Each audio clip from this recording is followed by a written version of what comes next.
आज की कक्षा में हम पढ़ेंगे वीर रस। इससे पहले आप लोग श्रृंगार रस पढ़ चुके हैं। अब वीर रस क्या है? वीर रस ये वीर शब्द से स्पष्ट होता है। वीर माने वीरता, जहाँ साहस, उत्साह, जोश आदि की बात होती है वहाँ वीर रस होता है। अब वहाँ का मतलब है किसी स्थान से नहीं।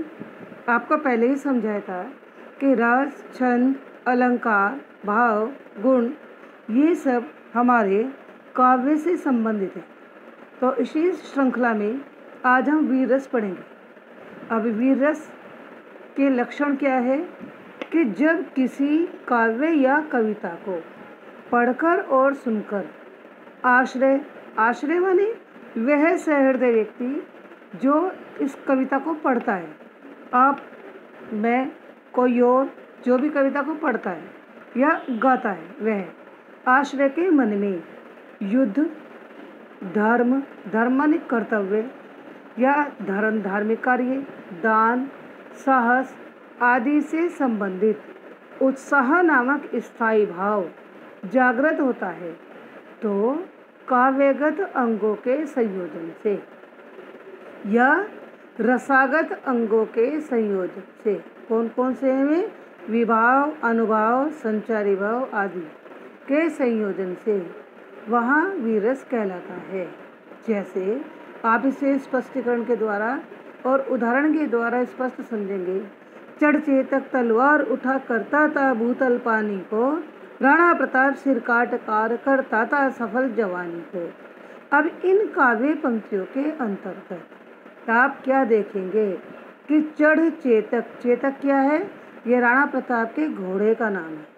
तलवार उठा, हाथ में तलवार को उठाकर, करता था भूतल पानी को, भूतल माने पृथ्वी तल को अपनी वीरता और जोश से पानी कर देता था, अर्थात सबको वह व्याकुल कर देता था। राणा प्रताप सिर काट कार करता था सफल जवानी।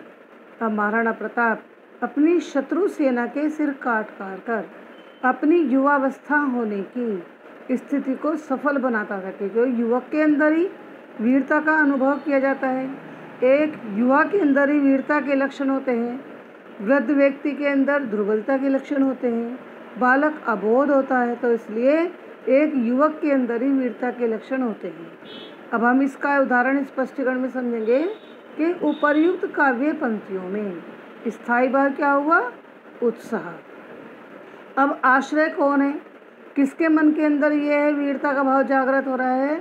महाराणा प्रताप के अंदर, उनके हृदय में। और किसके कारण हो रहा है? वे कारण क्या है? वह आलम्बन क्या है? शत्रुओं की सेना, क्योंकि शत्रु सेना अगर आक्रमण ना करती तो राणा प्रताप तलवार हाथ में उठाकर युद्ध न करता। उद्दीपन क्या है? शत्रु सेना का आक्रमण। जब शत्रु सेना ने आक्रमण किया तभी राणा प्रताप को युद्ध के लिए उद्धत होना पड़ा, तैयार होना पड़ा। अब अनुभव में शारीरिक चेष्टाएं, हाव भाव, मन के विचार। राणा प्रताप के द्वारा हाथ में तलवार लेकर शत्रुओं के सिर काटना।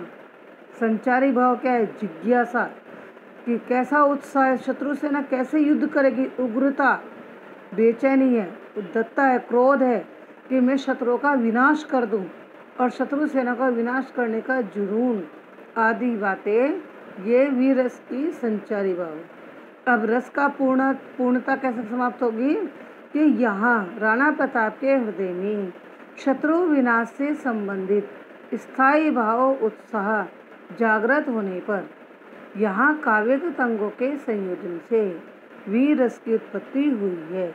बच्चों, इस प्रकार से हमारा आज वीर रस समाप्त हुआ। कल हम इसी श्रृंखला में पढ़ेंगे करुण रस। धन्यवाद।